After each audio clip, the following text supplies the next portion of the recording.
মানুষের সামনে উঠে এসেছে, সেটা হচ্ছে ঝুমুর। এইটা নিয়ে আপনি কি বলতে চাইছেন? ঝুমুর একটা ট্রাইবাল মেয়ের গল্প। ঘটনাচক্রে আমি সেই মেয়ের মা, আর বাবা করেছেন খরাজ মুখার্জি।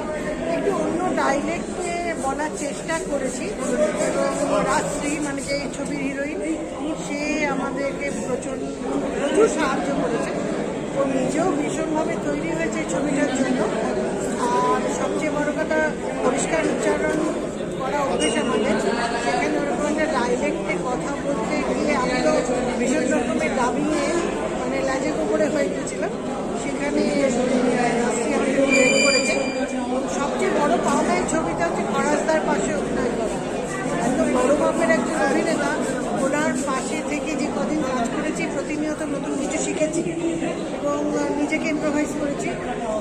আমি চাইবো যে আমাদের যিনি প্রডিউসার সোনাদা, খরাজদাকে নিয়ে আরও ছবি করুন এবং আমাকে রাখুন তার মধ্যে, যাতে খরাজদার পাশে অভিনয় করতে পারি। এই ভীষণ লোভনীয় একটা জায়গা। আর কি বলবো, মানে আমাদের বাংলা ছবির অবস্থা তো ক্রমশ কল্যাণের দিকে চলে যাচ্ছে। সেখানে একটা সোনাদার নতুন প্রচেষ্টা। আমি চাইবো যে দর্শকরা হলে আসুন, এসে ছবি দেখুন। একটা নতুন ধরনের কিছু দেখতে পাবেন, কারণ অনেক বৈজ্ঞানিক পদ্ধতি এখানে ব্যবহার করা হয়েছে। সেটা ভালো লাগবে আপনাদেরকে। আমরাও চেষ্টা করেছি একটু কিছু করে দেখানোর। আপনাদের ভালো লাগে, আমাদেরও ভালো লাগে। এই ছবিতে আপনার চরিত্রটা যদি বলেন। আমার চরিত্রটাই তো আগেই বললাম যে হিরোইনের মা, খুব স্ট্রাগলফুল ওম্যান একজন। সেখান থেকে হাজব্যান্ড কিছু করে না, মদ খেয়ে পড়ে থাকে। অন্যান্য ছবি থেকে নতুন অভিজ্ঞতা বলতে একটু আউটডোরেই কাজটা বেশি হয়েছে, যার জন্য আমি রেগুলার আপ ডাউন করেছি প্রায় 3.5 ঘন্টার রাস্তা। সোনাদা ব্যবস্থা করেছিলেন নাইট স্টে করা, কিন্তু আমার পারিবারিক কারণে আমি মানে থাকতে পারিনি। খরাজদা ছিলেন, কিন্তু আমি ওই ভোরবেলায় 5টা 5:30টায় বেরোতাম, যাতে 8টার মধ্যে আমাকে ঢুকে পড়তে হয়, এই আর কি। কিন্তু খুব এনজয় করেছি ছবিটা করে। সোনাদা মানে আমাদের প্রডিউসার কোনো রকমের কোনো কার্পণ্য করেননি এই ছবিটা। আমি চাইবো যে এই ছবিতে উনি যা ইনভেস্ট করেছেন সেটা যাতে তিনি আবার ফিরে পান এবং যাতে নতুন আরেকটা ছবি করেন। আমাদের তো ইন্ডাস্ট্রিতে নতুন নতুন প্রডিউসারের আসা উচিত, যাতে নাকি আবার নতুন কিছু করা যায়। আমাদের ইন্ডাস্ট্রিটা বড্ড ছোটো, কিন্তু লোক অনেক হয়ে গেছে। তাদের কাজের সংস্থানের জন্য প্রডিউসারদের আসতেই হবে।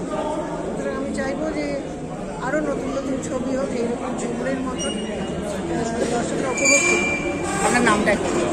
আমার নাম মৌসুমী সাহা। আদিবাসী মেয়ের লড়াই, আজকে সমাজে দুষ্টের সঙ্গে লড়াই, এবং ঝুমুরের গল্প যে ধরনের নিয়ে গেছেন, যিনি অভিনয় করেছেন রাজশ্রী প্রচণ্ড পরিশ্রম করে অভিনয় করেছেন, অনেক কিছু শিখেছেন এই ছবিটা করার জন্যে। আর এই ছবিটা করতে গিয়ে আমার যেটা মনে হয়েছে, একটা গান, সুন্দর ভালো গান করা দরকার, সেটা অশোক ভদ্রকে নিয়ে আমরা করেছি। অশোক ভদ্রের সুর এবং প্রিয় চট্টোপাধ্যায়ের লেখা, এতে অনেকেই গান গেয়েছেন।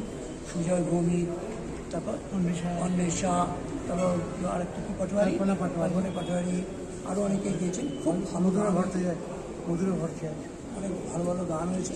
সবাই গান শুনে আমার অন্য গান করে নেই। হ্যাঁ, অসুবিধা বিজিএমটাও করেছে অসুবিধা, এবং সত্যি খুব ভালো হয়েছে, ছবি ভালো হয়েছে। সবাই ভালো ছবি দেখুন, এবং আজকের দিনে এরকম ছবি হওয়া দরকার, এটা আমরা করেছি ঝুমুর।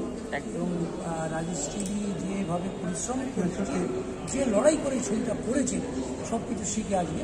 তো আমি তাই দর্শকদের বলবো, কলকাতার দর্শকদের বলবো, আপনারা সবাই হলে এসে ছবিটা দেখুন, আমার এই ছবি ঝুমুর, এবং কেমন হয়েছে আপনারা বলুন। এবং আশা করি আপনারা আমাদের এরকম ধরনের ছবি করতে আরও উৎসাহ দেবেন। আপনি একটা কথা বললেন যে আদিবাসী বা গ্রাম্য মেয়েদের নিয়ে সিনেমা। আদিবাসী একটি মেয়ে প্রতিবাদের। কোথায় গিয়ে করেছেন তাহলে? এটা আমরা করি সোমরা বাজার, মানে হুগলিতে করেছি, এবং আদিবাসী পাড়াতে গিয়ে তাদের সঙ্গে থেকে নানান রকম তাদের আগেকার দিদি শিখেছেন, তিনি আলোচনা করেছেন তাদের সঙ্গে, করে এই ছবি করেছি। এবং তাদের যে কোনো দরকার, তারা কীভাবে চলে বলে কথা বলে, সেটা আমার হিরোইন রাজশ্রী সেসব শিখেছে, দেখেছে। এবং তাদের রাজশ্রী লাঠি খেলা শিখেছে, তরোয়াল খেলা শিখেছে, ফুটবল শিখেছে, কাবাডি শিখেছে, ক্যারাটে শিখেছে।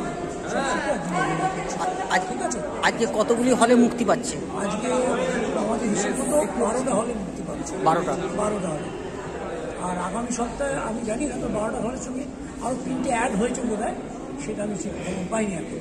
তো এই ছবিটা থেকে কীরকম আশা করছেন?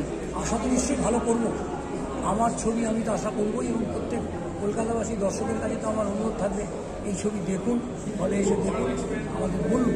এবং আমার যে প্রডিউসার সোনা সিং, তিনি আমার এই ছবি করাকে প্রচণ্ড উৎসাহ দিয়েছেন, যা যা করার দরকার উনি কিছু কার্পণ্য করেন, সবসময় এগিয়ে দিয়েছেন।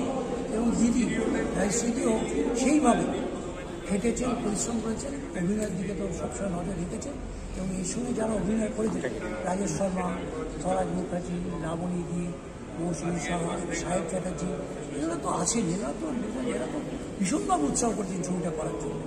তাই আমার অনুরোধ সবাইকে শুভেচ্ছা জানিয়ে বলছি, আসুন ছবিটা দেখুন, কলকাতা হলে বইটা দেখুন, ভালো লাগবে। আপনার নামটা একবার? আমার নাম বরুণ দাস। হ্যাঁ, আমার সঙ্গে আছে অশোক ভদ্র। অশোক, আপনি কিছু বলেন ছবিটা নিয়ে? যে সিরাজুল যে ছবি করি, এটা অনেক ছবি করেছি, আপনারা জানেন। প্রসেনজিতের প্রায় 70টা ছবি করেছি, আমি মিঠুনদার করেছি। বাট এই ছবিটা একটু অন্যরকম। বরুণ আমার বন্ধু, আমার বহুত দিনে আমরা একসাথে কাজ করি। আমাকে বললো একটা অন্য ধরনের ছবি কাজ করতে হবে, একটা আদিবাসী মেয়ের গল্প, গল্পটা ভালো লাগলো। তারপরে নায়িকা অর্থাৎ রাজেশের সাথে কথা বলতে দেখা হবে, গল্পটা আমার ভালো লেগেছে। এবং গানগুলো 3টে গান, 3টে কি 4টে গান হবে। জোর করে গান দিয়ে তো লাভ নেই, যেগুলো গল্পের সাথে গিয়ে গানগুলো যায় ঠিক সেইভাবেই অ্যাপ্লাই করা হয়েছে। কখনো মনে হবে না যে দুম করে একটা গান এসেছে।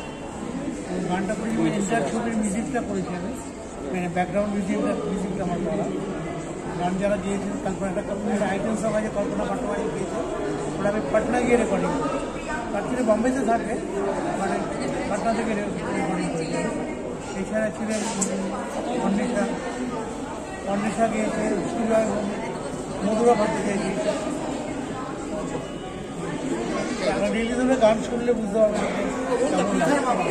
আমাদের জিনিস ভালো লাগে, দর্শক শ্রোতা যদি বলে রায়দা তো ঠিক আছে।